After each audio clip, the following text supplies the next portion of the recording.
Oh, I guess I gotta add myself to the stream. That would be helpful. All right, good morning, everybody. Welcome to the CR&E Morning Brew. It is July the 13th, 2023.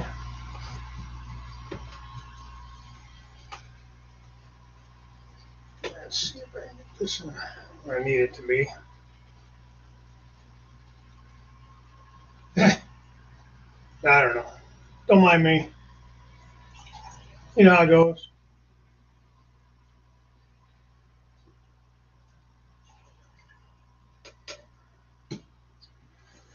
All right, let's see who we got in the chat here.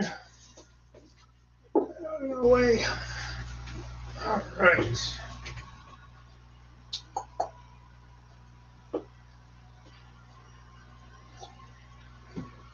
Do I sound okay?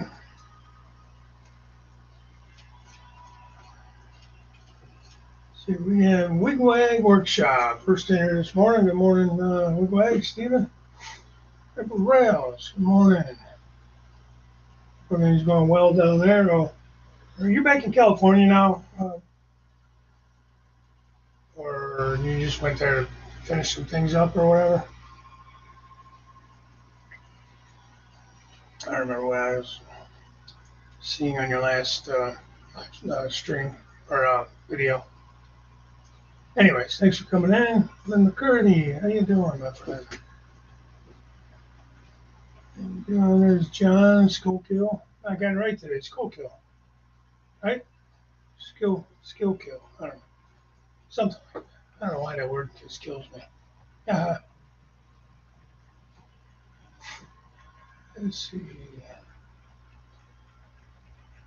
Anyone want to choose Big Bill talk about?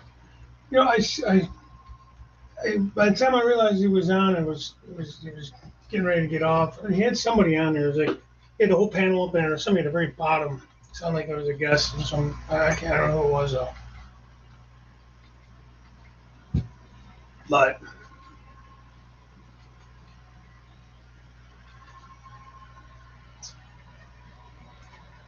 doing no more shows. He's retired from. No joke. Wow. We've been doing that for a while though. He started that. I don't know if it was even that. He started something way back when it was. I think it was him. I think it was Vinny was a part of that show way back when. 2014. Too hard to come up with topics on other. Yeah. He doesn't have a layout right now either.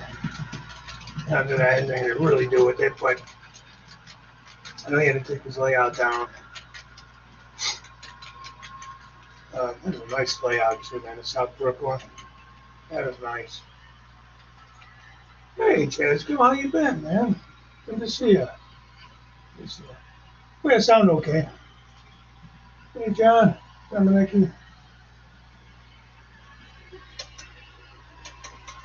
See, I'm listening to the show back on the last several, and I've been using this other mic here. Put it on like a boom. I'm trying to figure out if there's a better place for me to put it. I don't want it right in front of me like that. I don't like when people do that. I'm trying to get it more in front of me so that, I don't know, I feel like the sound cuts in and out when I'm listening to it back. I don't know why that is, but that's what I feel. Okay, Nick, but you're retired, man. Or maybe you got a little bit of time left to finish up. Thanks for popping in for a few minutes. Appreciate that.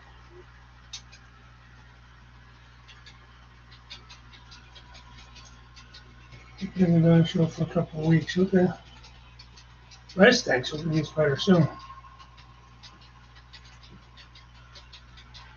Well, Artie was sick too this last week or so.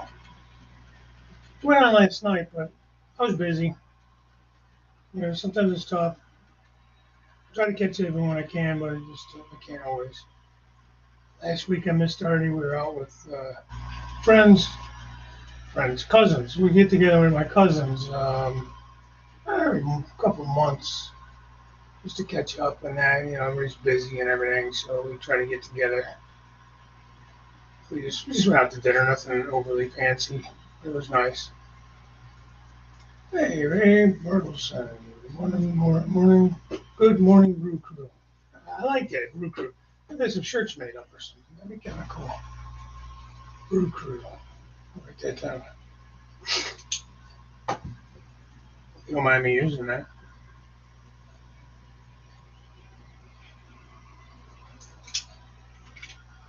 I've been thinking about going back through my Teespring store and trying to figure some different logos and things out. Not for the main railroad, but just some different things.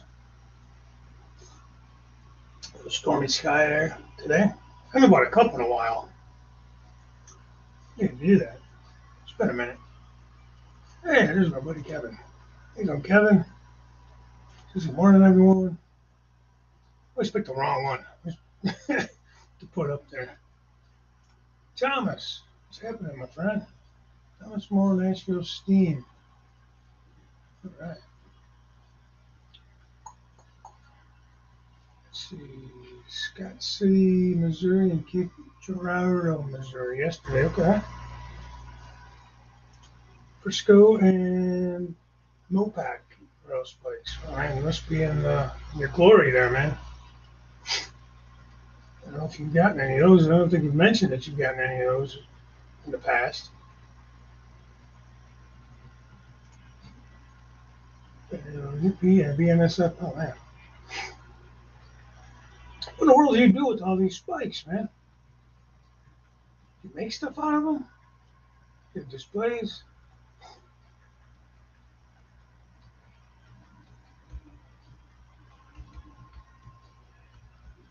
It's cool.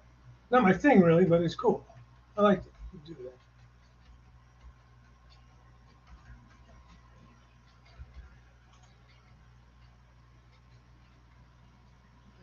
GGHC with 4 ridges on the head and balloon shaped 3 ridges on the tip. Interesting. Hey, Ben. I just watched your video before it came up, honestly. The one you had, I don't remember how long ago. There was one with the backdrop with the coal mine. And with those 2 loaders are really nice, man. To do HO scale, those are really sharp. Especially they came weathered like that too, it sounded like. That's cool. Good video, man. Nice progress there. Very nice. It's another live stream. I miss your live stream a lot. I believe it's, don't quote me, I think it's Sunday here. Hey, Daryl. How you doing, buddy? See, I'm so far behind on this chat. Skip ahead a little bit. There's Mark and Madam Rails. Morning. Okay, good. Well, at least I know I sound good after I've been on for how many minutes now? 9. It would be a rough 9 minutes if it wasn't sounding okay. Hey, Dirk. How you doing, my friend? Yeah, speaking of Heath, hope you're feeling better. Lynn was just saying you haven't done your show in a couple weeks. You haven't been feeling well. That was it. Thanks, Mark. Going back to Big Bill. He did a show, YouTube Model Builders. I think Vinny was involved in that. I can't remember who else was in on that. That was way back when he first started out, man. That was before I even got in. I was watching reruns of that. He was one of the early guys I was watching. And they have were they the ones that were doing the model builds too? The contests? They started out with those. It was him and, is it Eric? Is it the guy's name? Eric? IMR Railroad or IMR? I think he lives out in Arizona or something, up by Joe Geraci and Vinny.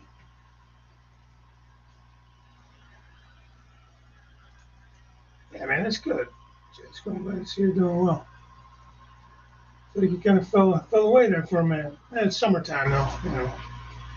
I get it. Hello, Rummy. Just coming in. Good afternoon to you. Hey, everybody. Just a real fan.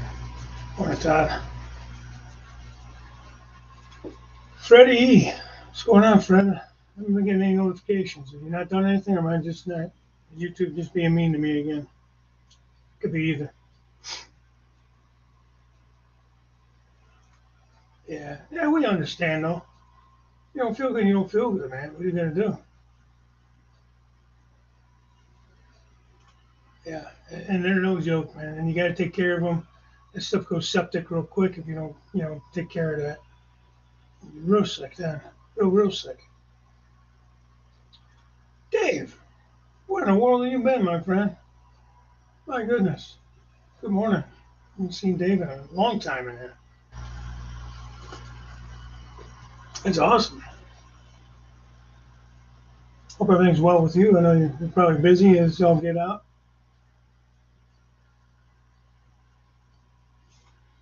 Yeah, figuratively and literally if they're kidney stones.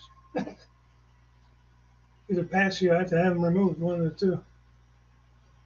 I know some guys, if you're interested, they're going to come to Cleveland and have it done. Quite a few. We do a lot of kidney stuff here.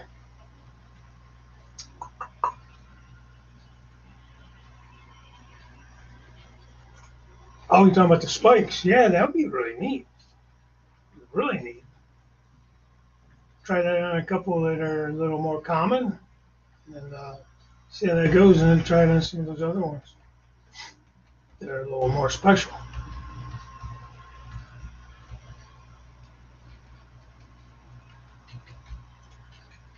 Yeah, guys, if you don't mind hitting that like button. Dan's model railroading journey. Good morning. Get in on my coffee break. That's perfect, man. I appreciate that. Oh, damn, wait. That's not fun. Too much excitement on the 4th of July. Too many fireworks. That's funny. Not that you hurt your back, but I don't know. I make myself laugh once in a while. I hope you get better, man. That back issue is no fun. It's amazing how much the back controls, like just the overall feeling. Obviously with the spine and that, the back pain affects everything you do. Thanks, Dave. Another tools with the motors and the back lifting nice too. Now, do you print those off of photos, or have you somebody make those for you? Okay. I missed that part of it. So, but it looks really good. Man. It's such a difference what a backdrop makes. Even just simply painting clouds on a blue background is it helps. But when you actually put a photo backdrop up, or if you're good enough to paint your own backdrop, it's amazing how that looks. I've been trying to get at least the basics done in a couple of modules before I head to Montana. I missed the west side left for an Arctic cruise. We have to. Well, not that. I'm a busy guy. But I wouldn't complain about that. That sounds like a great time.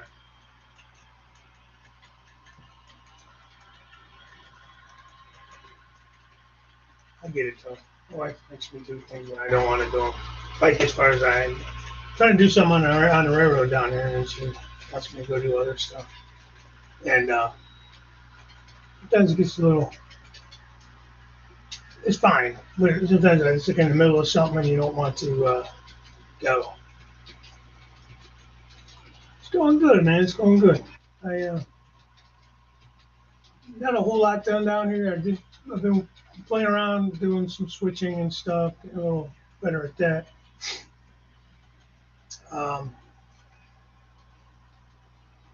2 days right after a 10 day. Oh, it's a long cruise, man. So I'm painting up. This is my one I've already done, number 51. I have the other one started paint. It's in the paint shop, if you will. So it's out in the garage drying. The first coat of blue and white on there. So So, but I've had these forever. I got to get the decoder put in and all that kind of stuff. I think I might do beacons on this. If this is being I run modern, you guys know when they have beacons and ditch lights. I don't know if I want to mess with ditch lights on this one. I want it to be a little bit different. Don't know. I could probably put deck mounted ditch lights on there, but they're not a whole lot of room up there on these. The back would probably be okay. I don't know if I'd have enough room on there. On this one, I mounted them. I just drilled 2 holes right above the plow there, or whatever I had stopped. Not really a plow on this. Sitting on the back. Can't really see them unless they're on. I didn't do too bad with it. You know, hey, I'm no pro. I'm no pro. Like I wouldn't have anybody.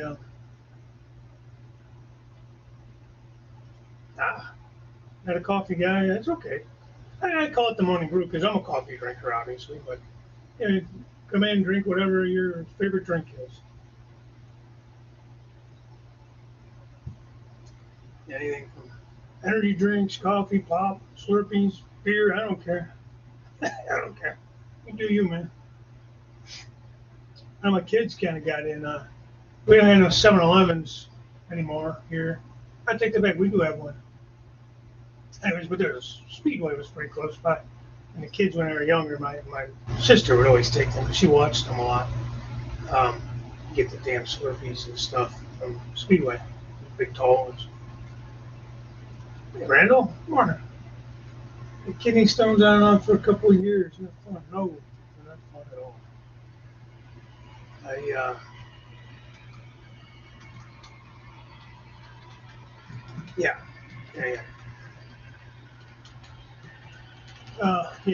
I wouldn't wish kidney stones on anybody. Hey, New Haven Rouse. Morning. I see you about the back door drive. Same here, man.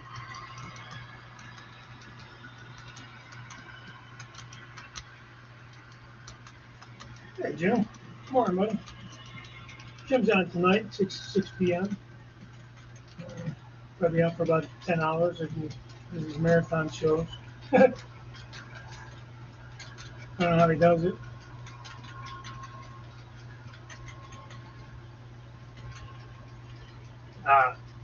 Yeah, that's a good point. If we're going to be, don't you work from home mostly anyways?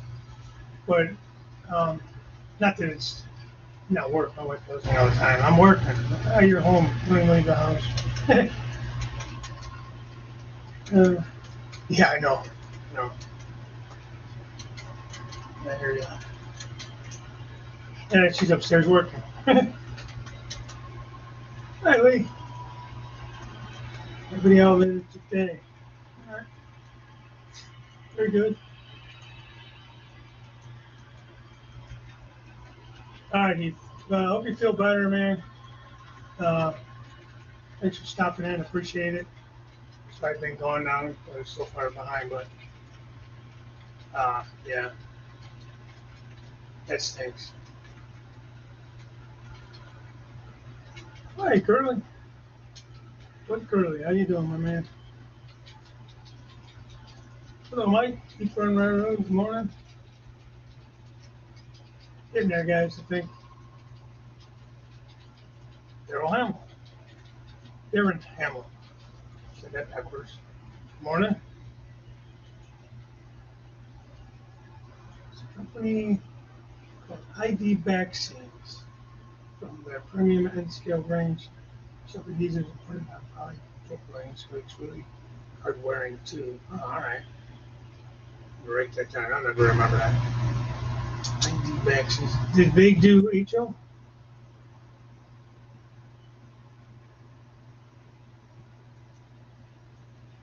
I'm really happy with my backdrops from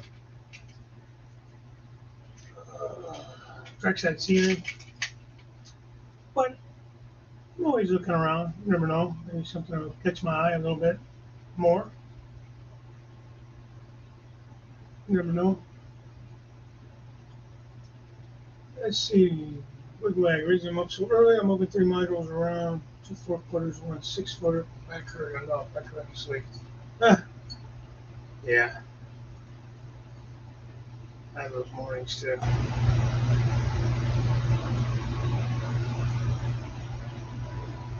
Yeah, right. Why the short show? I don't know, man. Yeah. There's times he starts at 6 o'clock and I go to bed at 9. He's still going strong, man.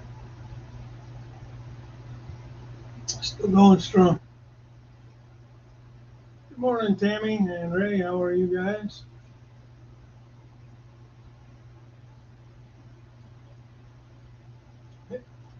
Intermissions, bathroom breaks. I don't know, man. We don't have a bathroom in that shed of his.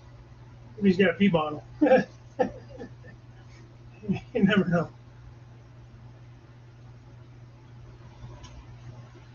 We had a house. We had rented a house for a while back when, and I threatened the wife all the time because it's like the bathroom was upstairs and or downstairs, and the bedrooms were upstairs, and kind of ass backwards, but that's the way it was. Many times threatened to get one of those bottles. She says, absolutely not. There's no way in hell. Hey, Roy. Tanner, man, good morning. You doing well? Well, shit. About time you got here. Wow. Breakfast. I think a midnight snack for you. Party. How you doing? I missed your show last night, too. Was it last night? Yeah, Wednesday. April Wednesday. Yep. Yeah, you know, it's summertime. Good reason. Maybe.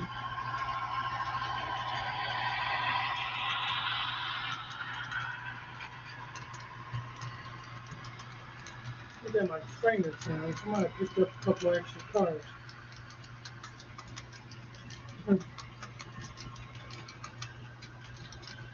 Plus, I forgot to pull off of the main and it's running around in front of my train. Oh, well. What kind of snack?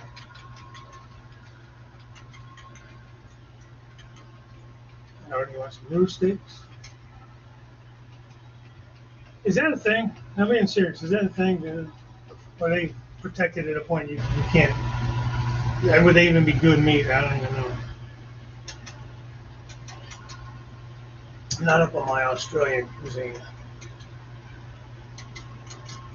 So.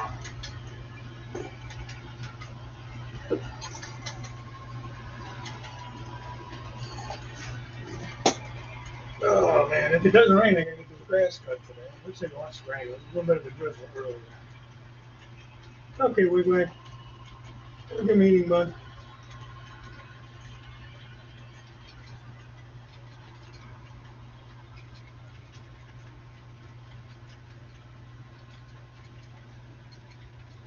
That's a very early breakfast. Yes, it is.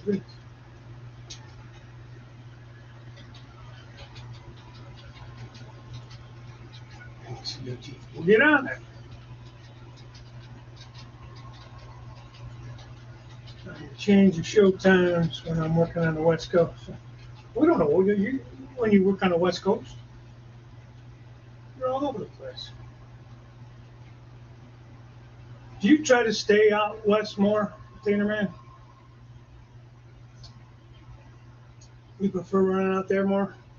I feel like it'd be a little less congested, at least middle of the country. I don't know about like when you get out of the coast and that, but yeah, fudgy foot.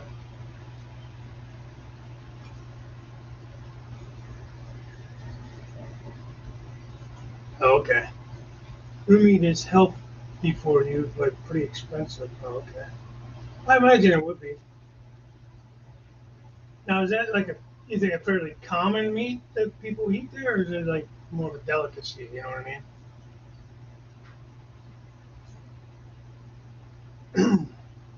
I didn't know if it was something that was protected or not, or what. A few more miles on the west. Yeah, I mean, it's the name of the game.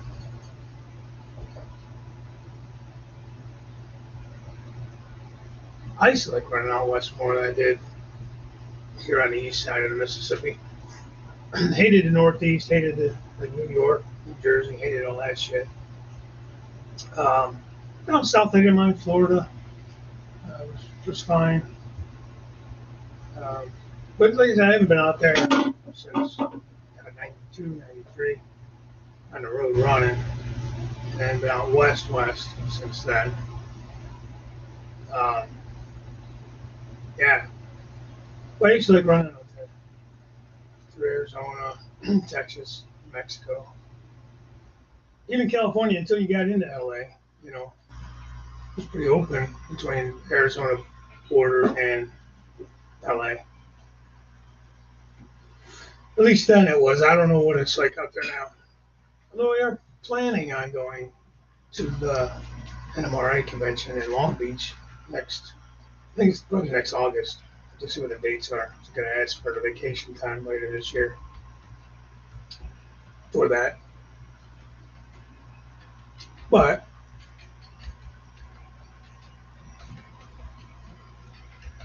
yeah, looking forward to that. And we get to meet up with a bunch of you West Coast guys. If you want to meet Lynn, Daryl, uh, John will be in Texas by then. But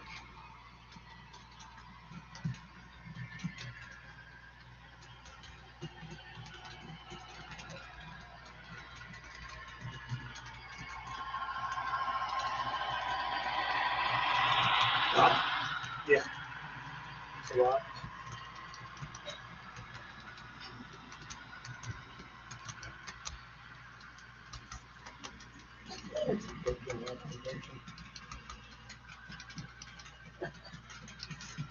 John says, how's it compared to buffalo meat? Buffalo's very lean.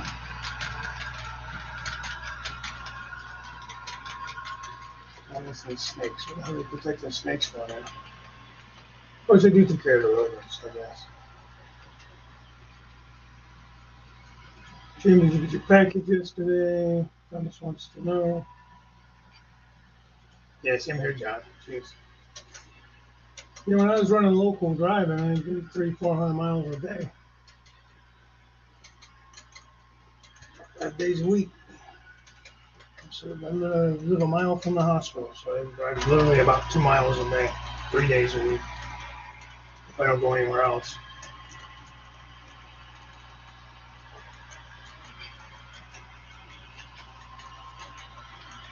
I see a little chewy. Okay. We have a place here called Harry Buffalo. They make some buffalo meat. You get burgers that way.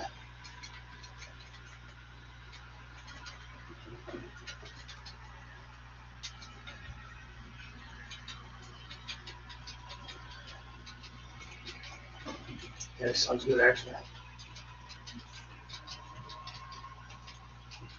Yeah. Well, I know miles wise, it pays better. I didn't know if you prefer the driving. You know, is the driving easier out there as far as open roads and things like that, or congestion and that kind of thing? That's why I used to like going out there. On top of the miles, it was just, to me, it was easier driving. Well, I think you need to have a little bit of fat, you know, on the meat, marbled, a bit marbled. Makes it a little more tender that way.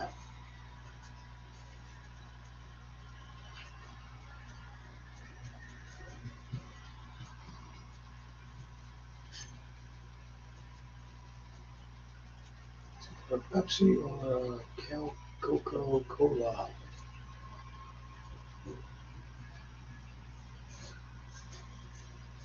Oh, yeah, I missed that.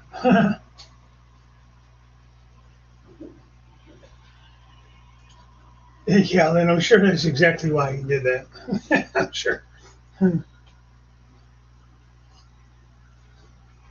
no other reason, just because he wanted to watch the morning brew. a better time. That's funny.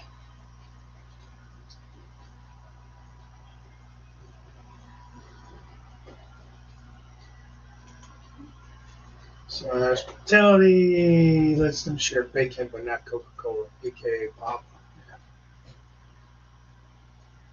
probably. But the South was big RC. Wasn't it RC in the South? RC Cola. They don't make that anymore. And Dr. Pepper, they were big on it.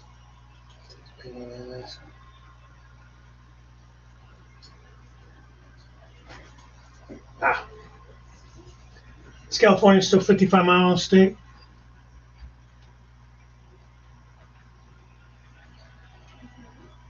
Of course, a lot of them. Even Ohio was 55 for the longest time.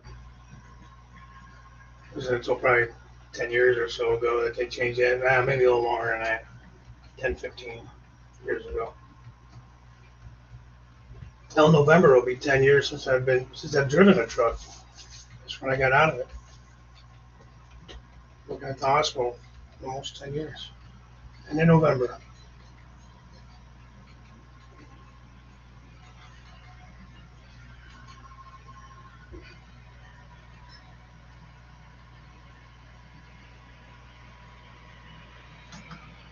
Wyoming 7580 is one of Utah. Still regards to Florida, probably not in the South. It's in Atlanta, yeah. Yeah, that's true. That's true. I used to work for Pepsi.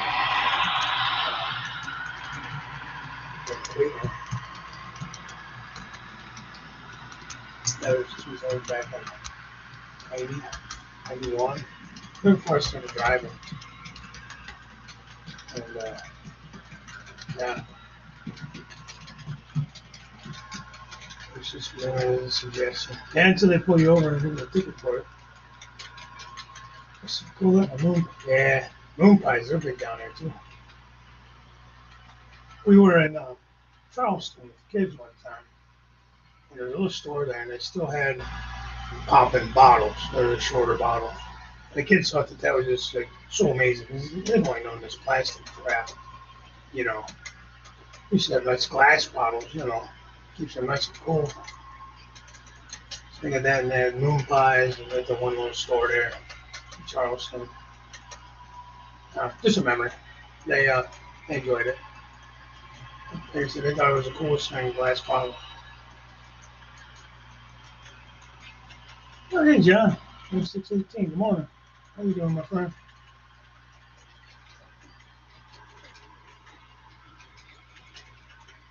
Yeah, I wouldn't touch a man's bacon. In many ways, I wouldn't touch a man's bacon.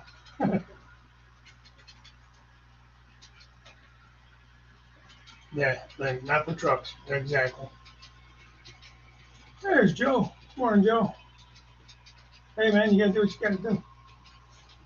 As important as my show is, Joe, I understand. It's okay. You and the pup, you gotta eat.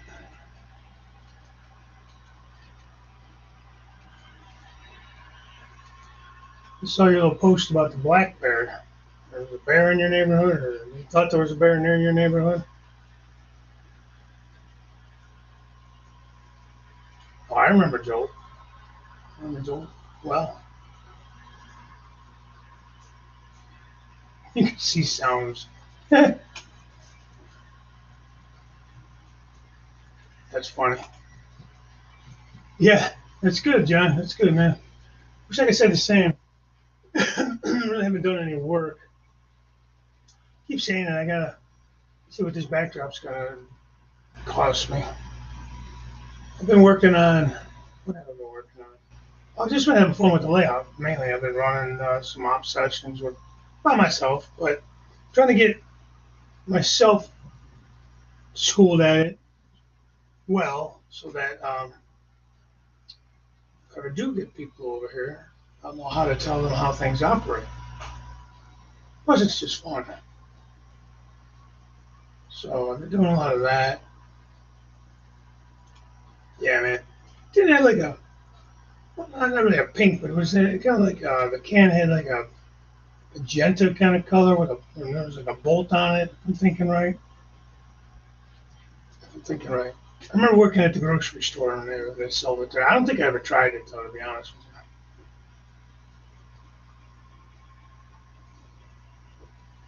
Oh yeah, that's right. Early birthday, Daryl. So that's good. That's good. Another year older. Yeah, sometimes that's all you can do.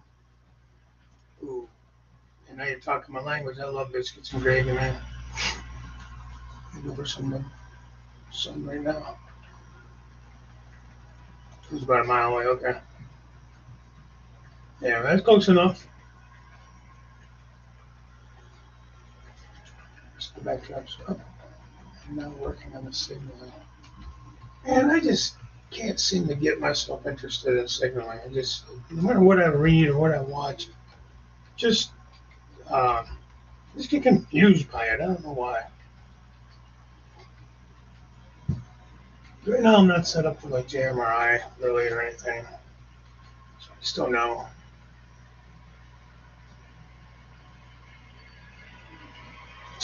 Liberation Day.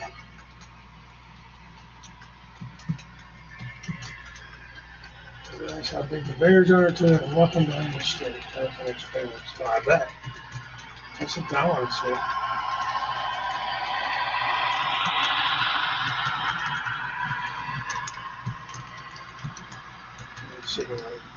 Yeah. Did you do any videos? Are you doing any videos? I think you did. Was it you that did the video on the crossing signal? I think it was you.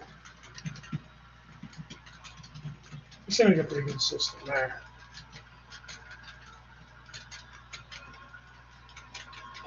Yeah. I messed around with it a little bit when I had the old layout, just CR&E. And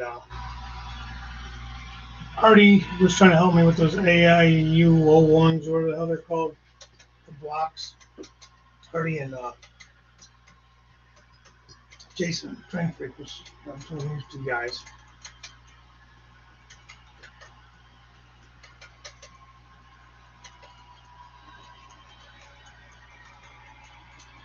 Yeah.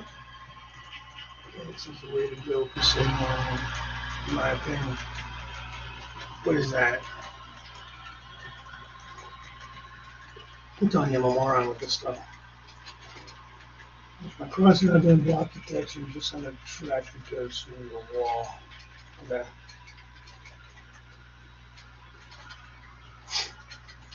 I'll believe it when I see it, Artie. I believe it when I see it. Yeah, that's a dare. A double dog dare.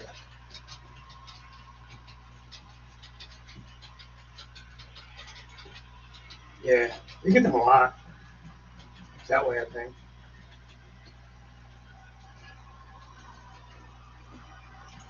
-5 years every year. Wish it worked that way, but yeah. Yeah, it is these days. You can identify whatever you want. Like, I can identify as a 21-year-old if I want to. One train at a time. You get that one crossover there, Joe. I know when we were over there, you almost had a big accident.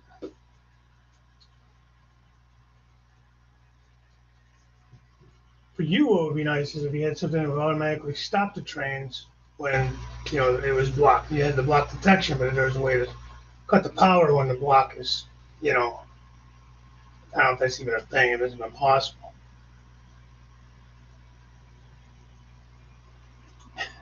There's a red signal. I run into the back of another train. Well, yeah, that's one way of looking at it.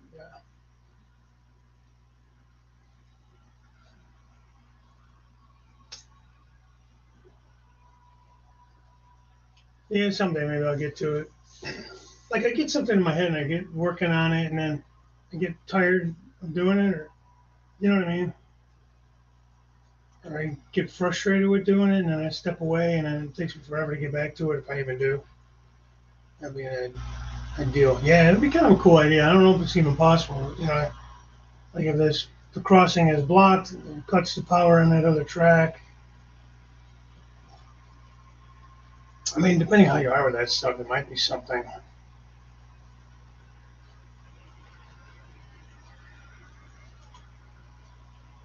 Program, it works with CR&E, and manages the logic way better than working through CR&E. Alright, that's the cats thing. Cats. But that sounds good.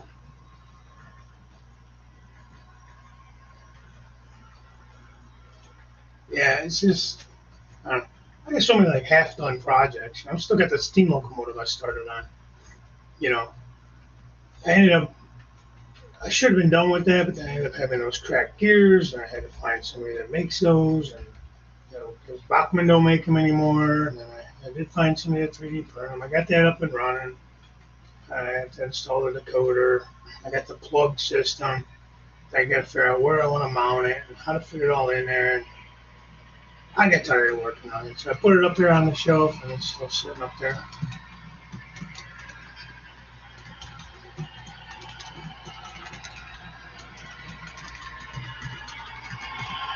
Yeah, the problem is I feel like I don't keep shifting around until I get one finished and go start something else. So I don't finish things. Like I got this whole side of the peninsula pretty well basic in, but until I get the backdrop, I don't want to do any more scenery because it's already going to be a pain in the ass to do the backdrop. So I don't want any more in the way than possible. So I had nothing is glued down as far as buildings go, so I can remove them when the time comes to put the backdrops in. I was messing around with those crossing signals. I'm trying to use a control system from Walters.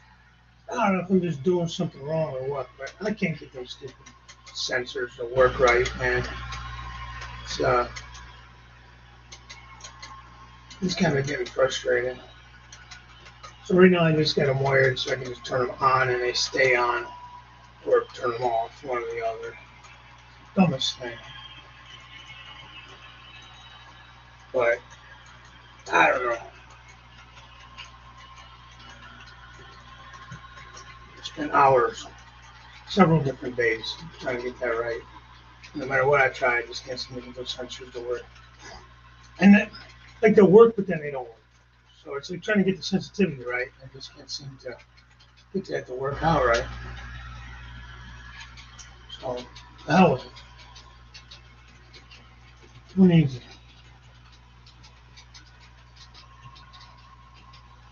Let's see. I'm overdue. I move a whole yard and reconfigure the layout. Oh, okay. That'll be fun. Not. Well, when you're done with it, it'll be fun. That's the only thing, like, now that I'm trying to do operations, I'm already seeing that there's things, I think I talked about this the other week, that just aren't really right for operating. Like I'm constantly blocking the main, constantly, and that's not necessarily ideal. Not that it doesn't happen, but it's not ideal for sure. Cats for the panel. Yeah. And John put up a link for cats. The thing is, all this stuff is just money. Money. Every time you turn around, you can't just do something. You got to have this component or you got to have that component. I have all my turnouts, well, most of my turnouts. This area here that I did some changes to, I just put the turnouts in manually because I didn't feel like throwing more tortoises. I have them, I just didn't feel like putting them in. I got lazy. But they're all, well, one yard by the co-op is on a panel with toggles. And then all my others are on the controller. I'm programmed on a, what they call that thing, a switch 8. And, use the accessory button on here. It's kind of cool, but I got to figure out how to do macros. It can't be that hard. Because sometimes it gets frustrating just having to change all these individually. It's like to do a operating session with somebody, I had to really teach them how to use the switches, because they're not just toggles or they're not just all manual. So it'd be kind of a learning curve there. And sometimes it gets a little frustrating. I'd rather just hit a toggle, or manually just click it over. It is a Bachmann steam locomotive. It's a Niagara, and it's split frame. And when it came apart, it had cracked gears on it. I got it really a good price. It's $50, basically new. It ran fine on DC, and then I had to take it apart to separate the frame and all that stuff so I can wire it up in DCC. And when I did that, I must crack the gear, drive gear in it. It's got all plastic spacers. It's more of a spacer than a gear. There's one gear, I think. There was a funny guy that 3D printed them on eBay.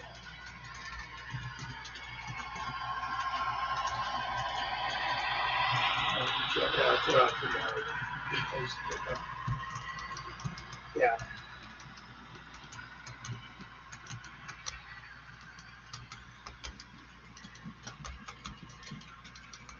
Wow. That's cool. Those are those dream layouts, man. You guys dream of having where it's this huge, massive, a whole crew going, and yeah, that'd be fun. That sounds really cool. I would come over and play. I'd love to go to different layouts and operate. I'm just not great at it, so it'd be a huge learning curve for me to learn. And each layout will be different, I'm sure. Everybody has their own little ways of doing it. But so I was planning on moving. Now that's gone away, so just add on the layout. I'm up in the track plan. Oh, okay. Well, as you guys know, I know what it's like to tear down a layout. Mine wasn't super huge, but it was enough. And it's a lot of work, man. 99% modeler, never 100% finish anything. Yeah, that's like my old layout, man. I had mostly it was all scenic, but I never finished the little details and stuff, And a little bit of the details, but not a lot. Signal logic system, that works very well. It's pretty easy to get going. Was that for the crossing signals, John? Sorry, I know I'm behind on this chat. Hey, Mystic. How's it going, buddy?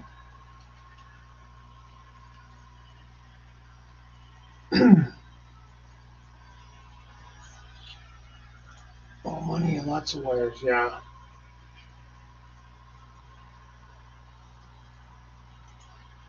You don't take no days off, girl. Daryl don't take no time off. Silverton Junction, how are you? Flying visit, I'm afraid. That's okay, man. Probably already gone. But thanks for stopping in. I appreciate it. Sorry about that. Tying over here. You have to take a day off. My boss said I can take off my birthday. Of course, it is on a Sunday.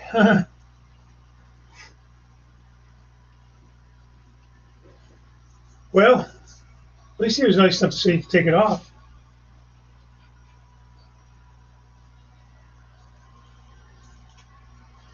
Hey, Martin. Found out the hard way the NCE only allows 10 steps to a macro. Okay. I'll have to figure that out. I just want to be able to align, my switches all align. Isn't that what a macro can do? So when I go to punch in a number for the switches, I'd have to get them all to align, to go straight, or to go in the same direction to go straight.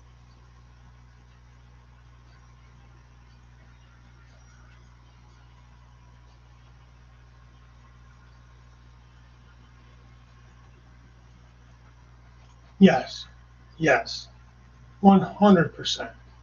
It's always after you ballasted it. It looks good, and you finally took all that time to do that and waste all that ballast. Son of a bastard. Yeah. Well, this was kind of an afterthought in a way. This area, I didn't plan. The area didn't turn out the way the plan was originally. I changed my mind on what I wanted to put over there.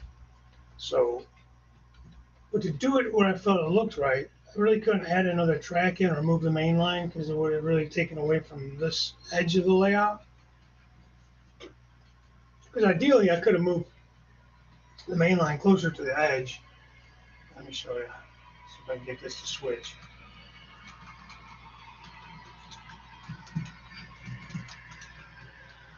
Yeah. Okay. So you see where the FedEx truck is and all this stuff on the edge there. Let's see, look at that. Somehow I picked up a couple cars. I must have forgot to pick them up when I was switching the other day. I lost them when I was switching. Oh well, just push them around.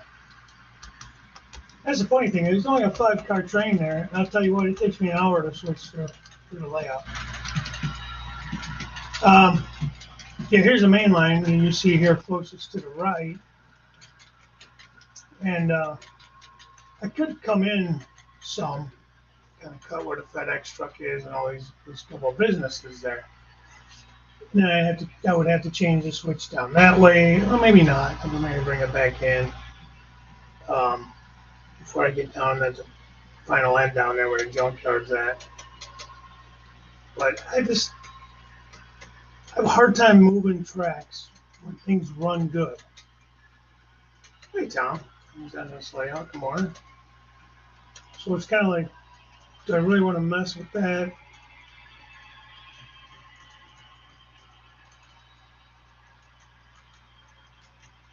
Yeah.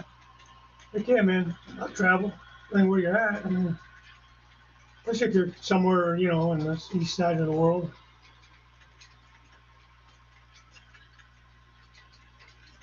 Yeah, well, that's my ultimate goal, I think. I think Wilmer was talking about maybe coming up and messing around. I'm trying to get Pappy up there, Wigwag, some of these guys that don't live too far from me, Dirk. Just I kind of need to get things figured out myself. I think I'd like to get Wilmer over here first because I'm kind of going off of the way that he operates on his buddy Dave's layout. So I want to make sure I got it kind of down. I mean, I guess we can learn together, but I kind of would rather it not be that way. I like to know what I'm doing.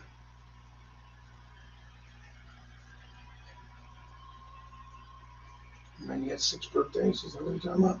It's a lot of birthdays.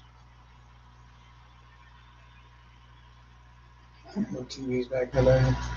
That's something I've always heard. Is to not have a TV in your bedroom. It's the quickest way to ruin an intimate marriage, I guess. Hey, Bernard. Good morning, buddy.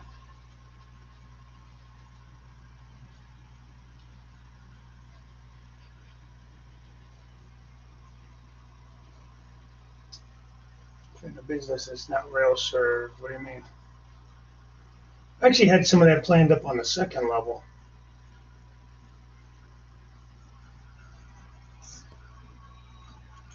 Yeah, man, for sure. But anyways, like I'm saying, I could bring this main line, you know, to the right some, but then I would lose this stuff. And these are not rail served. The mixer plant, that's crooked as hell. I gotta change that. These signs on the building are just temporary. These are just from a label maker. I just was trying to label things so when I did the switching and stuff, I knew what businesses were which. I do kind of like Stony Cement here, though. Kind of a cool name. I was trying to come up with some different names. But anyhow, so you get over here to the left where the rails are all rusty. There is a crossover up here by the brown box car to come to this industry. Now, this is kind of tricky. Like right here, this gray car was not ready to be picked up yet, but the yellow car was meant to be delivered. So it's kind of like in waiting, but I had to put it on this track because I don't have like a true like arrival track or anything in this area. Then this crossover back here to the left of the screen just past it is the cement plant. So it's like you're using this crossover, but you're kind of getting into the cement plant property to do it. You know what I mean? So I don't know how prototypical that all is. It works. Works. Now, like when I have a car here at this, with the yellow and gray box cars, when I have a car there at their dock, I end up having to hook that car and kind of move that car around with it. Because like say to switch out the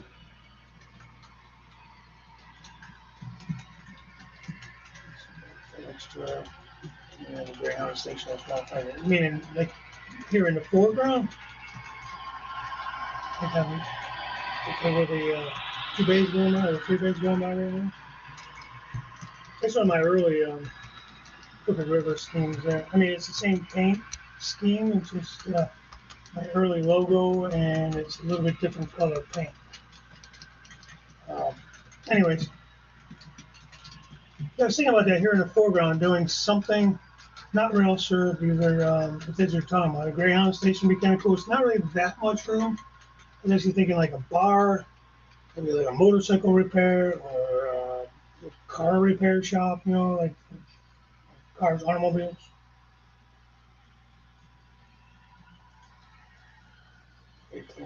Huh. Yeah, you don't want to see above. I have it tipped down so you can't see all the mess on the upper level. That's where all the mess is at. Yeah, but thanks, Jim. Actually, that's a great idea. In fact, did you guys see Walter's new announcement? They came out with some of those, I'll call them food trucks. It's the delivery vans like UPS and FedEx, UPS, police, fire. They got 4 different food trucks. They're pretty cool. Actually, Walter's mainline, their announcement for their refrigerated cars too. I can't seem to find those to pre-order. I pre-ordered a couple of those ones from Scale Transit. Man, they want a damn fortune. And I was going to try them just to see how they are, but the ones from Scale Transit have sound in them already. You can get it either way, sound or no sound. Yeah, I thought that was cool. So I pre-ordered the coffee and donut truck, of course. And I think the taco truck. And then I ordered, I think, a police van. One other one. Was it the FedEx? No, it was the U.S. mail one.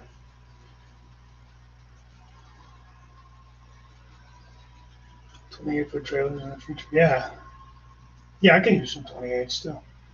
No, I wanted to yeah, it was really a cool idea. I like that. I wanted to, I found them on the food trucks on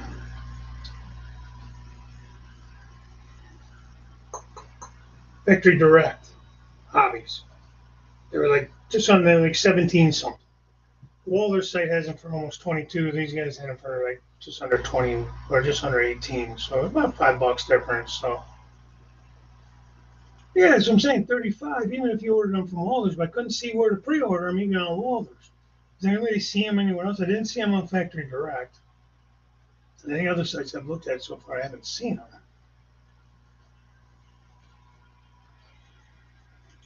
Yeah, Randall. Those are the 82 footers. I figured they'd go with the Atlas ones I have. But I think the Walters ones are smaller, like they're 72 footers. Does that sound right?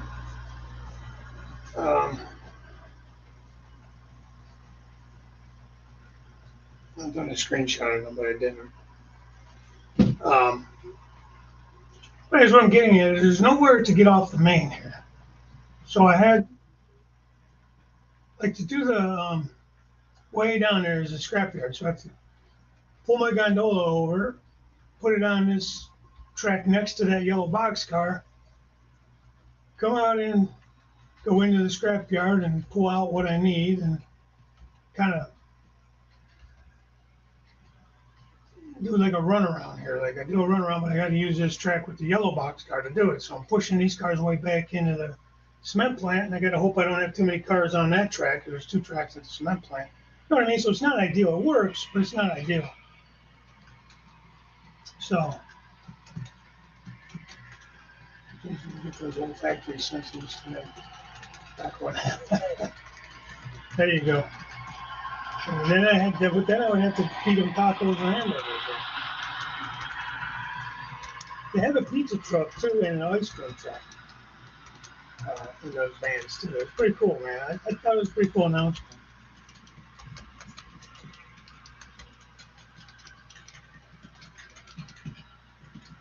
Yeah, but yeah, I wonder how hard it will be to renumber them. You know what I mean? Depending on how prototypical you want them to be. I mean, how you can just, try to remove a number, just one number, and renumber it. I had to do that with a couple of my cars for the switching operation. A few cars were the same number, so I just temporarily, I just used like a little bit of pen and changed the number, like change the 0 to an 8, or 5 to a 6, things like that, just to change it so I didn't.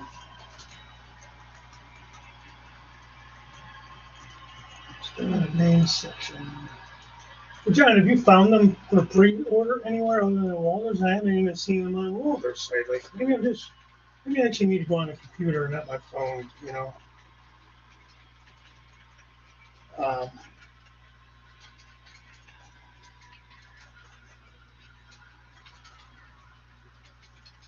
What are doing those in the operator line?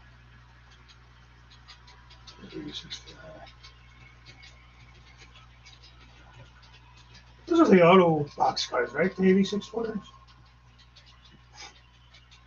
I don't have any of those. Yeah, I gotta get the weather on some of these too. I got like 3 drawers, 4 drawers. I'm just those mostly just those yellow TTX box cars. Those are all mainline. I got those through, well, it's been a couple years ago now. 2 different runs. I think I got them through Lombard's, maybe Yankee Dabbler. When I got these, they were only I got them for like $21 a piece. So yeah, I bought a fleet of them.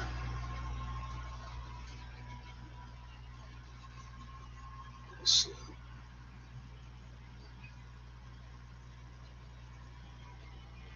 I have a new narrator.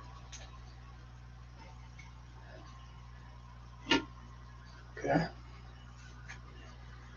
Randall, I think they're doing all the high cubes, operator and recorder. Oh, that's nice. I feel like they've gotten away from doing a lot of operator like locomotives, which is fine. I buy mostly rivet counters anyways, because I do like the details on the locomotives. On the cars, I'm not as particular. Yeah, late body style without the roof locks. The counter version is the early body style with roof locks. Okay. Yeah, I don't know what's new, what's old. I got some of my box cars I've made for my layout. I got a pretty good deal from a guy. He was selling he had like 11 of them for sale.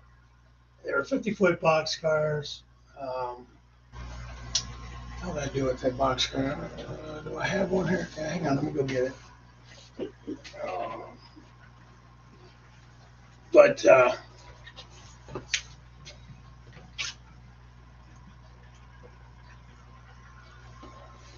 it's this one here. It's a nice car. Cleaned it up for my railroad. That Proto Lance, if you will. Let me change this camera. So look at my ugly mug.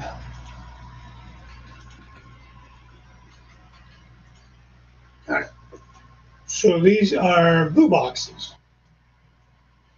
And the nice thing is the doors open on them. They're 50 footers. They got the little roof walks. They're nice. They're nice. I mean, like I said, they're blue box. And I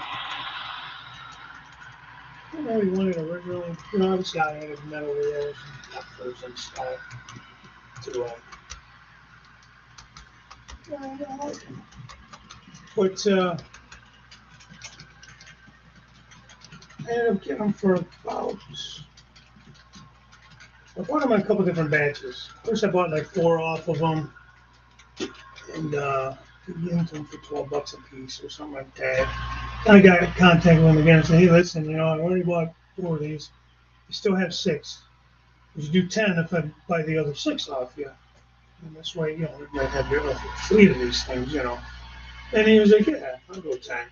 You know, they were just sitting there. I was watching them for the longest time. They were just sitting there. No one was buying them. And I know they're probably a little bit old for modern use. Just a single door and the old roof walks and stuff. I mean, they are, you know, steel sided, you know, riveted and stuff like that. You know, it's amazing though. We've gotten into all this fancy stuff, all decked out and detailed out. But for what this is and for the time frame and the era that it was made, the details are really pretty decent on it. And I don't know, I like it. That's kind of what I look at. Thanks.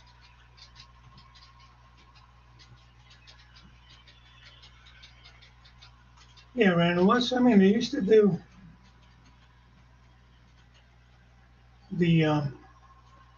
They would do a run of operator and rivet counter of just about everything. I think the problem is the operator wasn't selling as well. Maybe I don't know. I could be wrong. But like everything, the prices have gone up. But that was the whole thing with them when I first started was, you know, an operator series locomotive, it's like an SD40. You could get it without sound for under $100. It was like $99, and then with sound it was like 120 or something like that. You know, now, granted that's been a while back, and I know things have changed and prices have gone up. That's a good point. Um, yeah, but I mean, I wouldn't. I'm not ashamed to run it on the layout. I wouldn't be. You know, I would. I would give these out. I wouldn't be ashamed of that at all. For most guys, you know, 50 footer, you still see 50 footers running. Maybe this style is a little old, maybe, but yeah, they're solid, they're reliable. Like I said, they come with a decent amount of detail. And I mean, all I did was paint it. It was black. They were undecorated. I have to tell you that part. They were undecorated, um, which was perfect for me. Going to paint them up. You know, I just washed them up in some soapy water, let them dry, get any kind of residue and stuff off of them, you know. And I didn't have to strip them. It's hard to find stuff that's undecorated. Like, I'd love to get some more covered hoppers and stuff to make. I had a bunch of them, and I gave a lot of them away. And so I don't have that many left for my railroad. But to actually strip them down and everything, it's a real, to me, it's a pain in the neck, you know. And I've tried to just paint over what was there, and it's okay, but you still can see like the old printing and stuff underneath sometimes. Yeah. Well, definitely a step up. This was like the higher, I would say the higher end, not the high end, but it was higher end than Tyco and Lifelike for sure, the detail wise. Um, yeah. I was going to say this locomotive too. This isn't Blue Box. This is a Kato. But it has, you know, all the, I've had all the like, I can't see anything, the brake chambers and stuff in there. Stuff was all added, all these grab irons. It all came with it. You had to add them, of course, you know. Which was fine in it. You know, these were undecorated as well. which is great. That's great. They have a nice round strip on it. Yeah, I like them too. Box. I have a bunch of like toolbox kits that are the covered hoppers. Accuro's kind of nice too.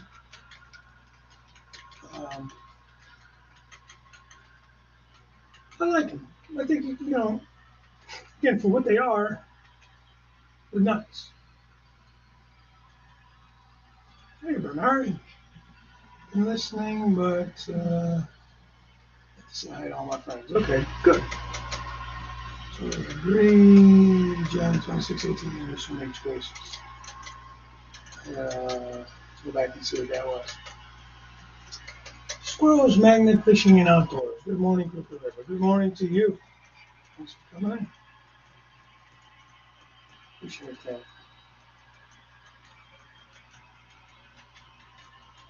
Yeah, okay, they must have been coming on that, coming to John right, okay.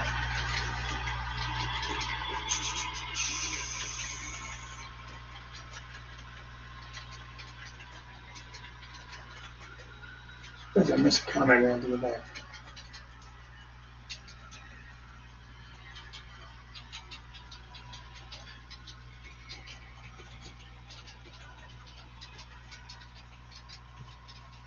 Yeah, that's true.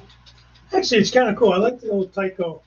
Tyco had, as you guys probably remember, had some really cool cars. They were just different, like companies. You know, like Starkist Tuna, and there was like a Jello pudding and Jello, and just all those different. One of them was the Dots box car, the little Dots candies and stuff. That'd be such a cool train to put together with all those old Tyco cars. In fact, the one friend of mine, I'm going to actually talk to him because I don't think his kid's even doing the trains anymore. He's so big into soccer and that. But he got a whole bunch of those cars at a train show one time. And they're a dime a dozen, I'm sure. But I took them all and I put knuckle couplers and I upgraded them and made sure they're all running well for him and all that kind of stuff. I'll see if he'd be willing to sell me some of that stuff. I don't need it, but it'd just be kind of a fun train to run around. All those different billboard type boxcars, you know, that Tyco had.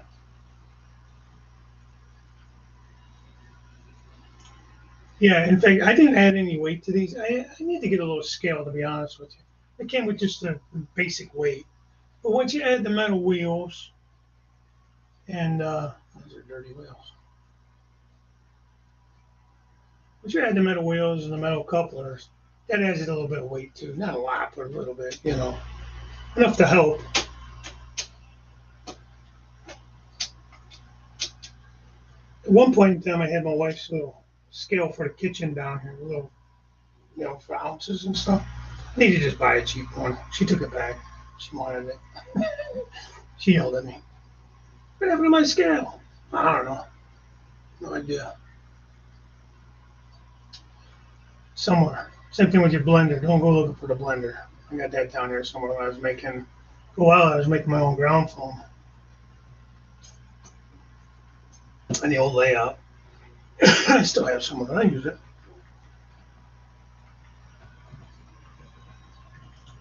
All right, Artie. Have a good night's sleep, man. Thanks for stopping in. I know it's late over there for you.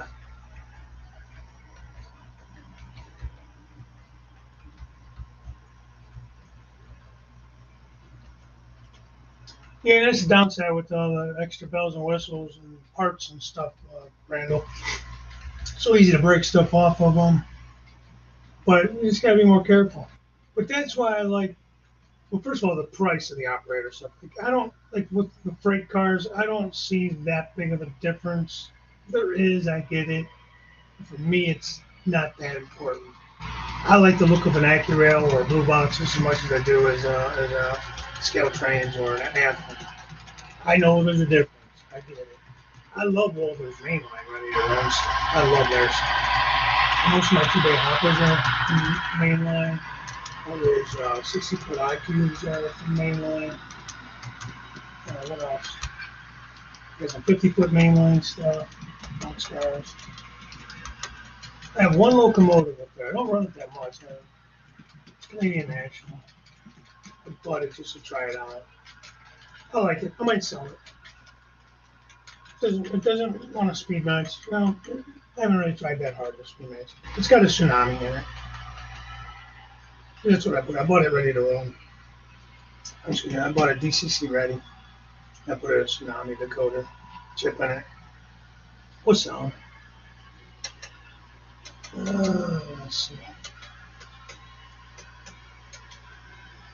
Oh yeah, man, it's like, what is it over there? Midnight? 1 in the morning? It's like 15 hours or something ahead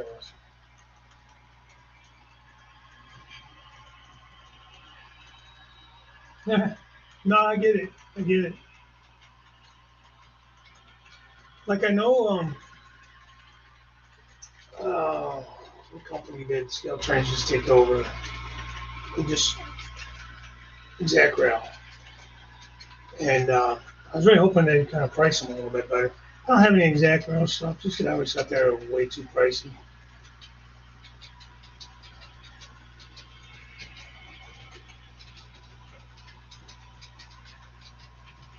Yeah. Tangents, another one, they're very nice, but they're a little pricey in my opinion.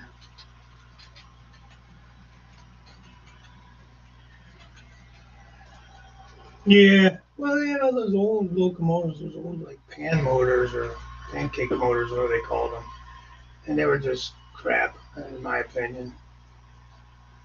Um, that buddy of mine I was just talking about, he had a couple of those locomotives, and one of the vendors there at the one show saw that his son was trying to get in, he was trying to get into the modeling, so he sold him like a whole box of stuff, like super cheap, you know, and gave him a bunch of things. So I took those locomotives and did what I could with them, you know, and got them running, but it runs the way they run, you know. Same thing with the old blue boxes. They run like tanks. Get them cleaned up right, they run like a tank, but son of a gun, they're noisy and everything else, you know.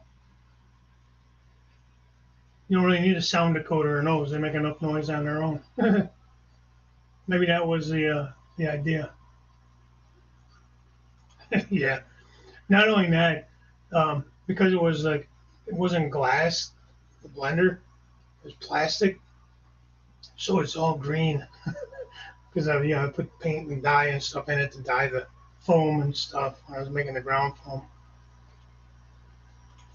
Yeah, the main line. Well, now they're getting up there too. Like I was buying these 2-bay hoppers. Well, like I told you, I got those. It was a great deal, man. On those, it was, I believe it was Lombard. I got most of them through. I got a couple from Yankee Dabbler. I think it was mostly Lombard that had the deal on them back then. It's been a few years back. Um, they said I think it was 21 something, 21. It was a 20.95 or 21.95 I got it for. So I mean, it's hard to pass that deal up.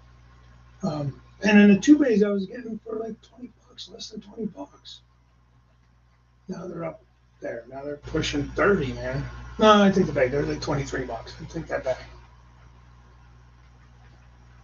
There were a lot of these were from that run that they sent the wrong size wheels. They sent 33s instead of 36s. And I think Derek Glass did a video on that. I did a video too after I saw his. And then he showed that he contacted Walters and they made it right. So I did the same thing. And they sent me, asked me how many cars I had, and they sent me out, I don't know how many pairs of wheels to replace them. Never asked me to send the old wheels back or nothing. So it was a certain run that they messed up on that. But they did make it right, so I'll give them that.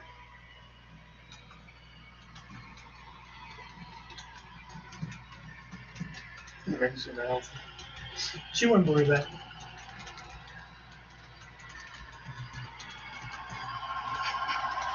Yeah, I have an old 1776 type of, I don't even know what it is, you know, the diesel, I don't know what it is. Hey, Rick. It didn't run for nothing. I couldn't get it to run.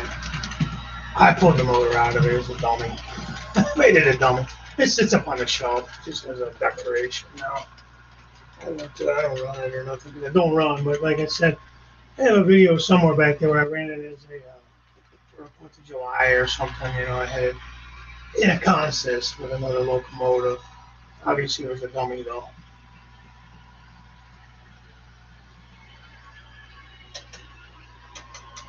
Maybe that's what it is, man. It's one of those C360s or 420s or whatever they were.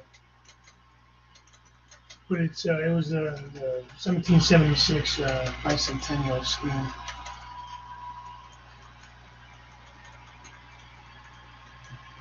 Yeah, Joe, that's kind of what I'm talking about. It's I get it. They got lights, they got whatever, all these fancy things on them. But I don't know. That's a lot of money for one car.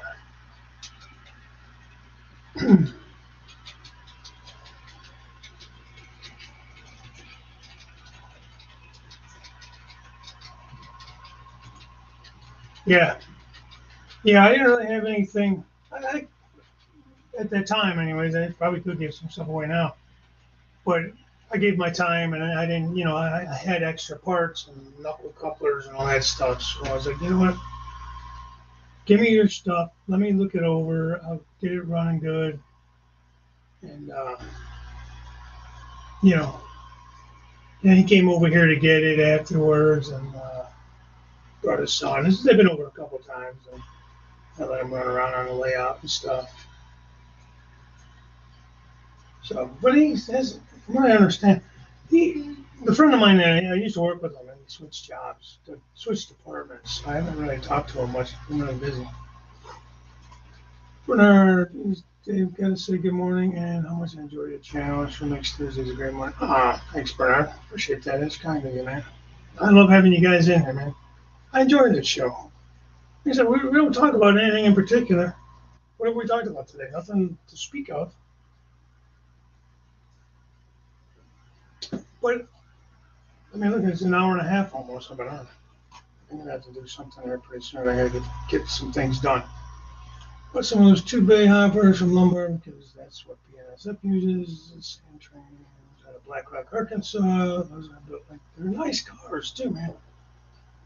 Maybe a little bit light, but nice. And they had a lot of different schemes, man. Halliburton, CSX, TXI, God, I don't know, GATX, BNSF, NS. I think they've had some NS. I don't remember now. But now I think they're up to over 30 a piece now, I think. Right at 30. Last run I saw. Marks 1958, man, before my time.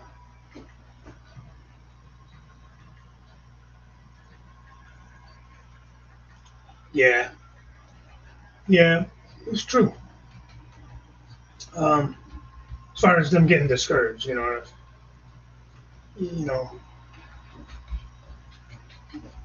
you got to kind of make them feel welcome and make them understand how things work. That's the thing with this hobby. It's not just playing with trains. I mean, you learn a lot of stuff.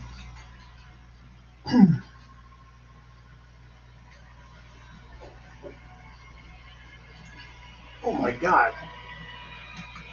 How do you afford to build a train with that? You know what I mean? I mean, it's like, where do they get off charging that kind of money? All these companies really, it grinds my gears. Right, Jim? I get it. Things cost money. It is what it is. But sometimes it's almost like insulting what they want for some of this stuff. I mean, I know it costs them money to make things, and yes, you give it away, but holy crap.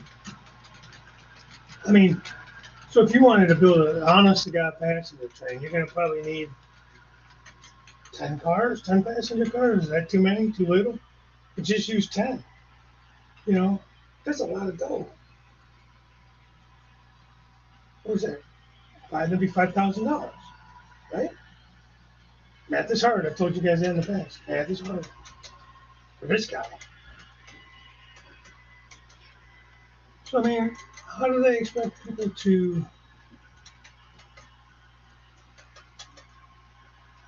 You're gonna buy one, you might buy one car if you're dumb enough. Of course, then again, I know it's O scale. O scale is a whole different animal than HO scale, money wise.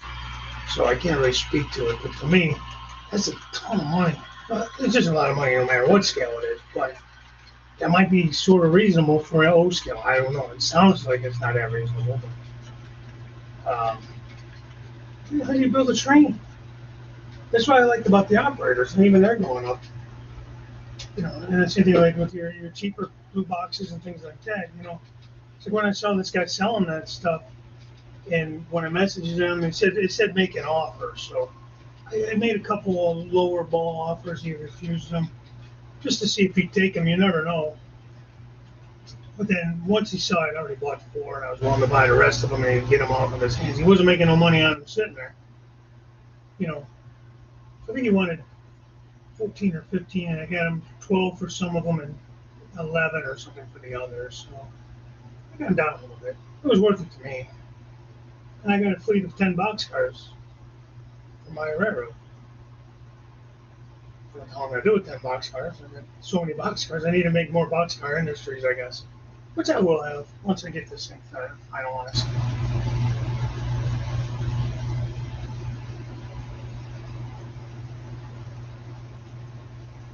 Yeah, okay, $100 for brass I could maybe justify. But for plastic, I don't know.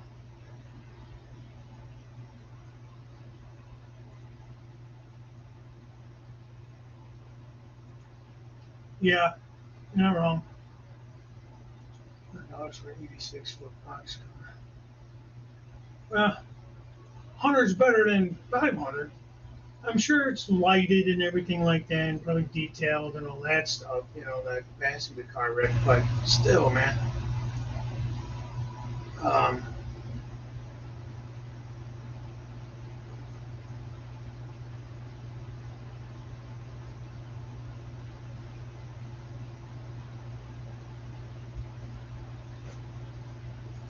where did Randall's come? Yeah. Yeah, they really are. They're $24 a lumbar you build hopefully rather quickly. Well, that's true. Yeah, that's 100% true. $24 is, unfortunately, that's a reasonable price.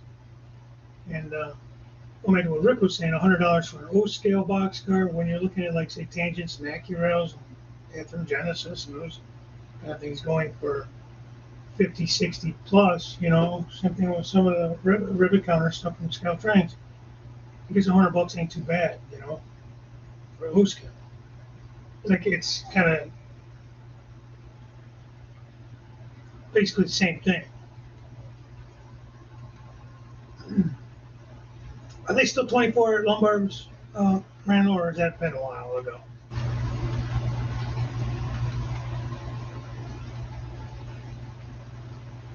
I was hoping Lombards would have those reefers from Walters that they just announced. I want to pre-order some of those.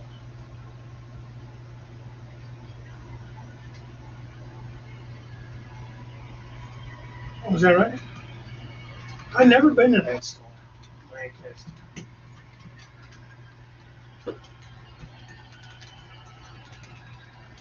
I'll come down for some Saturday or actually some either Tuesday or Thursday.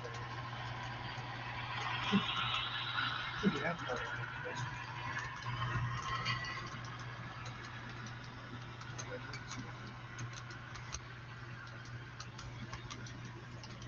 Anything undecorated. Because you don't have to be undecorated. I like painting up my cars and detailing them. This is something I get bored with. Not bored when I get frustrated or bored, I guess, or don't know what to do next on the layout. I'll do stuff like that.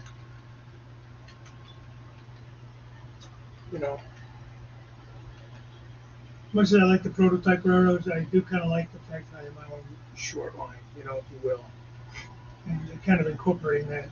So I kind of get the best of both worlds. I like it. Um, you know, this layout's kind of becoming a CSX CN layout apparently, with all these CN additions I've had. But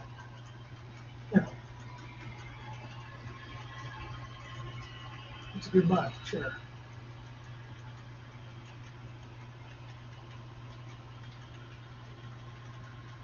Lee must have took off. All right, we'll see you, Lee. Try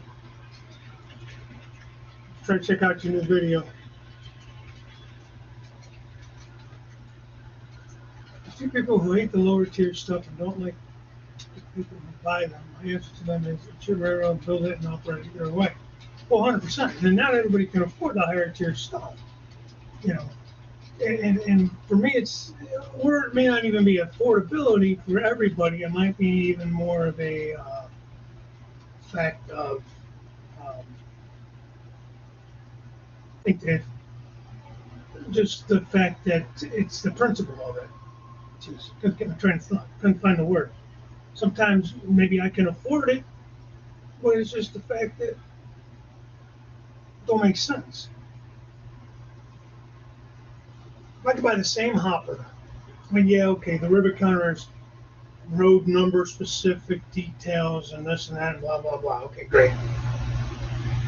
Sometimes there's too many damn choices. When I go to buy a locomotive or something from them, it's like, okay, you got to really read the fine print. Find out, okay, well, this road number has this little detail, which most of the time I don't even know what the hell that means. You know, talking about this span or this detail or this added part or this antenna or that antenna. Half the time I don't even know what the hell it means, what the difference is. I'm not that schooled on railroads. You know, I never worked for the railroad. I don't know all the differences and all that. It's great for those that are and want all that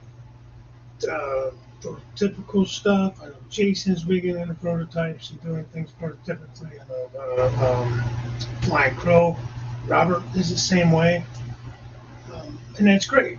I'm not that into them, like Proto Lance, semi-prototypical, little freelance, you know. So, you know what I mean? And then again, on all the freight cars, I get the same freight car, basic freight car anyways, operator, or say Athearn Ready to Run compared to an Athearn Genesis, it's basically the same kind of distinction as operator and rivet counter. I'm going to go with the operator. Number one, they're cheaper price. Let's say less expensive, not cheaper. They're still made with the same quality generally. Same materials and stuff. So just the details out there. The added parts aren't always there. It's basic to have all the extras, and that's okay. You're handling your freight cars, in my opinion, you handle the freight cars way more than you handle the locomotives. So you're picking them up, you're moving them, you're switching them out on and off the layout way more than you are with locomotives. So it's less crap to break off of them.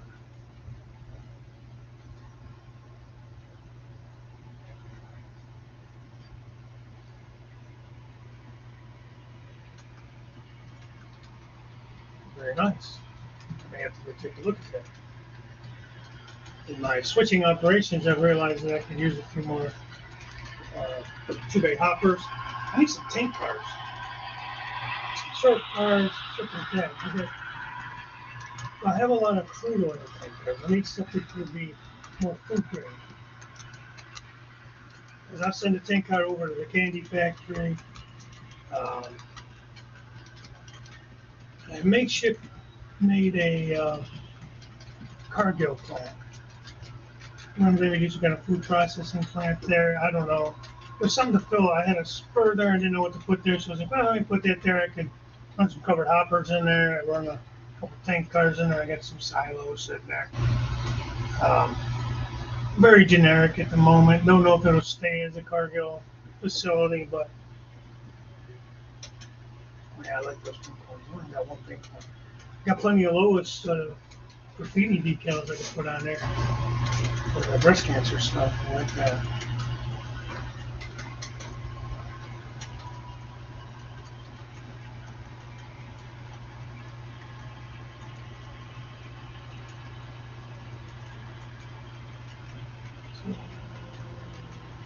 So I drove up here. We used to go to this a couple of weeks ago. Spent 6 hours and wow. If you drive all that way, just spend the time. Bring your money with you, man, because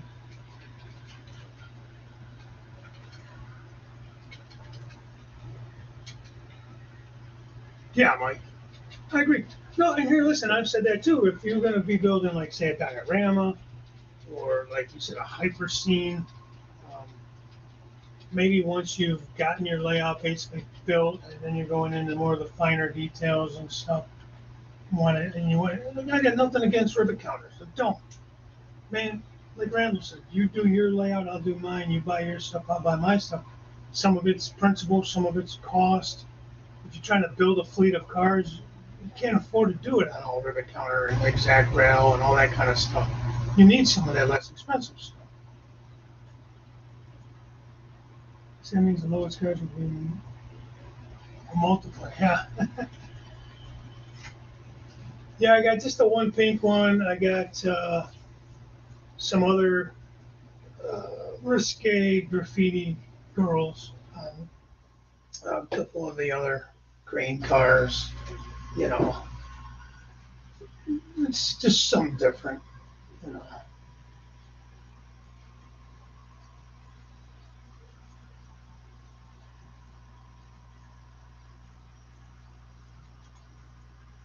Wow.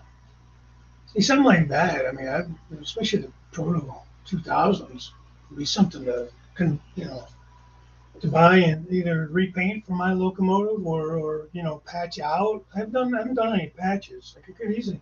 I patched out some cars um, with my CR&EX leasing company, if you will, but not any locomotives. I could just do the whole repaint on it. But I could easily do some repatches, or some patches instead of repaints.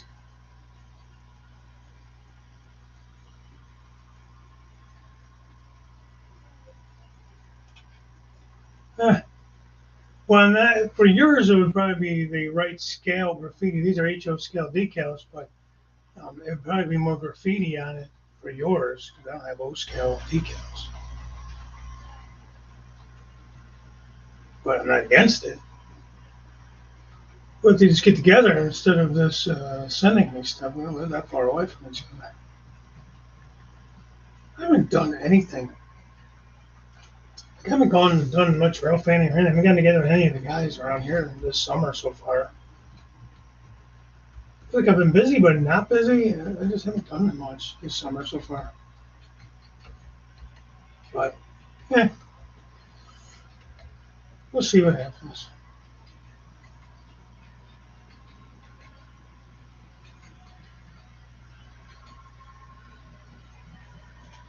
Nice. Jeez, you can't beat that.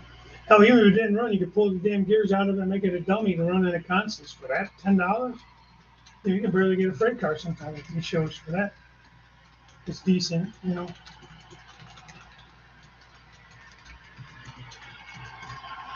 Dave. Did anyone say hi to you? I'm sorry, man.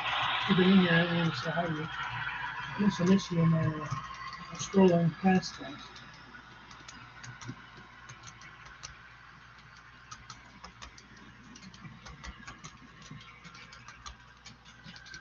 Yeah. See, I didn't have anything left. I had a few cars. I think I had a few cars left when I got back into the hobby. And I ended up selling most of them off. I converted them and sold them, so I got a little bit of money out of them. There were things that wasn't going to run, just were too old for my era and stuff, so I sold them off. And had a few pennies on them, nothing crazy. Light bulb. That shouldn't be too hard to do. Throw an LED in there too. Okay.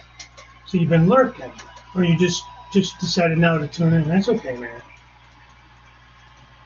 Looking on the look bridge and move down the balance and the bridge to the work. We burned all the track. Oh man, that sucks. That sucks.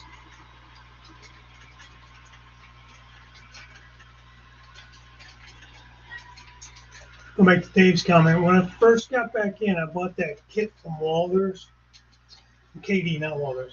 They had all the different types of couplers. Coupler came with the. I guess they use that now. Coupler height gauge on it. This one's nice. Believe it or not, it's nice because it's plastic. You can set it on a live track if you wanted to, and it's not going to short anything out. I like that. I have one that's metal. Ask me how I know it shorts out the track. Do. But that one's nice because it's plastic. But in that kit, it came with a whole bunch of different options to switch out. Like if you know, those Talgo, I guess they're called Talgo coupler. And my hair looks like shit. Oh man, I brushed it. Random thought. Just different ways to upgrade the couplers on these cars, and they came with a lot of boxes so you can body mount and stuff, and with some. It's a good starter set if you're looking to get into that. And it came in a nice plastic box with just a bunch of stuff in it, and they're all packaged individually, so you knew what you were getting. But it has some washers in it, so you can raise and lower the height of the trucks. And it was a good starter kit to buy, and it came with a decent amount of stuff. It was, you know, short, medium, long shanks. Yeah, it was a good kit to buy. But,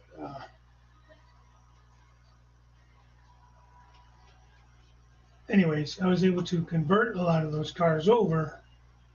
Like I said, I sold most of those off. No, I didn't know there was a thing.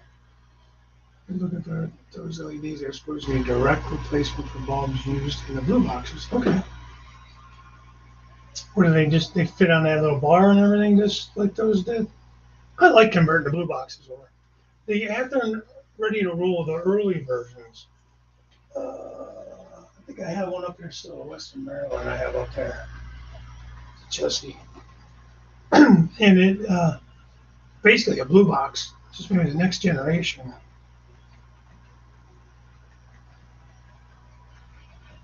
And that's a good idea, Dave. And they're basically a blue box. It had the same little light bar and stuff on it, and, you know, for the motor and all that goes on top of the motor to power your lights and stuff. And that's a good idea.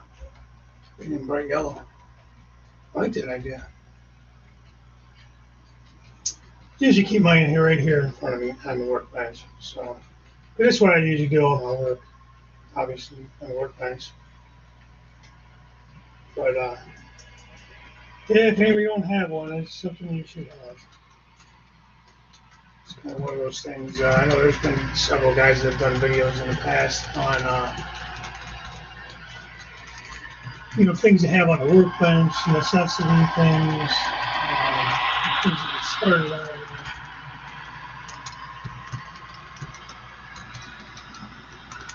But that's cool. Screw the old bulb out and screw the LED in. I know you can screw LEDs in, but I guess you can.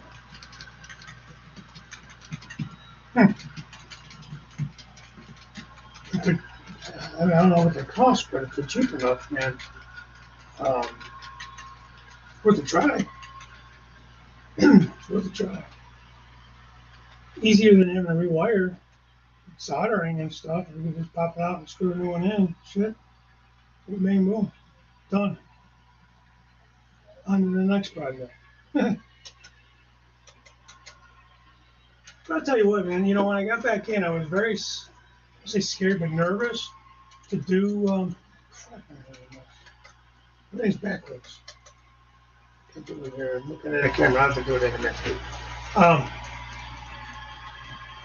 was really nervous. Asked Jesse Fan. He walked me through so many things when I first started trying to do the coder installs. I wouldn't even attempt the boards. I would use I call them the hardwire, the ones with the wires and stuff, because I felt more comfortable soldering the wires together than trying to solder on a little board, because I wasn't that good at soldering. Still just okay at soldering.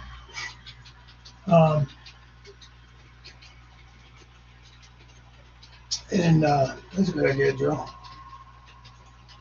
Really good idea. I should do that. I have my track here. The workbench in front of me. Program track's right there.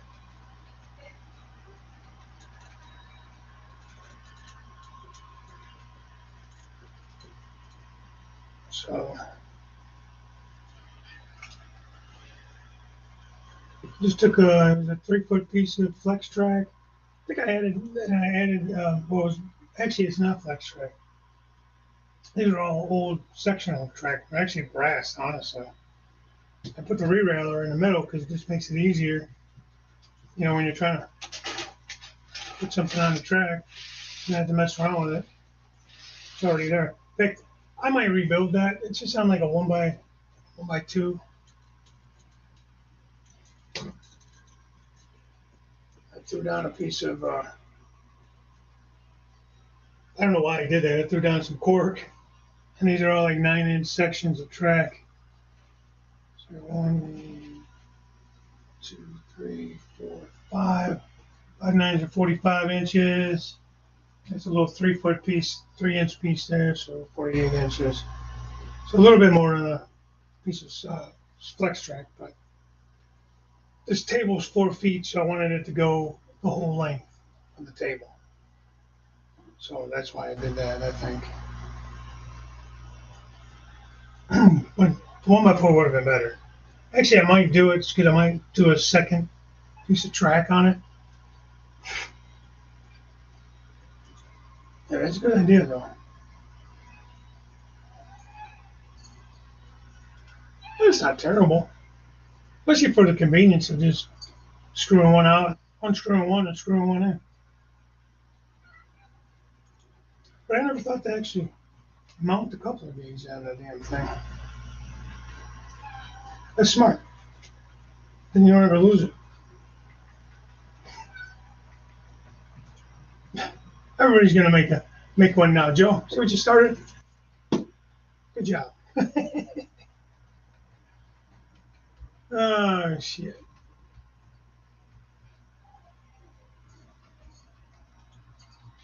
Well, I think I might do a second one with a double track.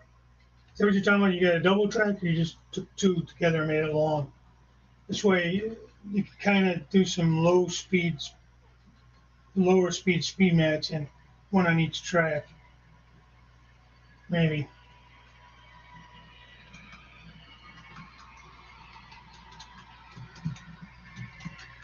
Joe, I really like your idea. And that's what I use this for, most of the programming. Because with the SP5 system, you can't do like programming on a programming track on the layout. You can just program on the main one.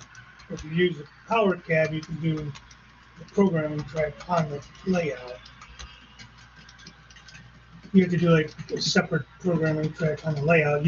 There is something NCE makes, and you can connect and do whatever to make a siding or something as a programming track. I think Anthony at Georgia Sunbelt has that on one of his tracks.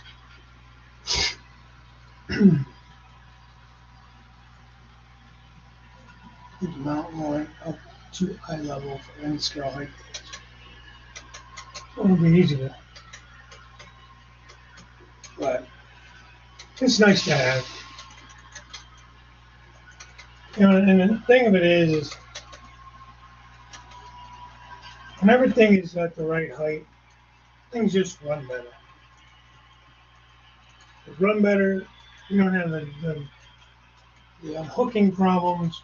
Well, the track work is good, you know. You don't have a bunch of dips and stuff in there. All right, John, I'm going to actually join you. I'm going to get out of here. Time to go. Been almost 2 hours on here, which is fine. I'm having a good time, but I do have to get some things done today. Yeah, absolutely, Mike. And that's what mine is. It's being I use the NCE SP5 system. That's what the layout runs off of, and the booster. I took my power cab, my PCP panel, and my Pro cab or my power cab, and I used it on this. And then I'm able to use my other power cab. This one I took and had it converted. I sent it to NCE, and they put the radio control on it. So I did go wireless last winter or last summer.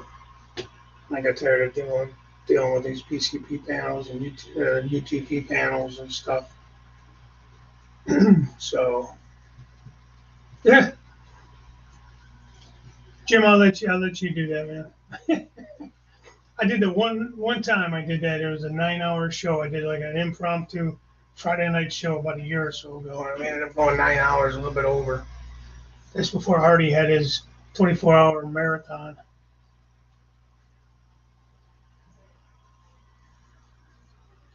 Yep. Thanks for coming in, Dirk. Um,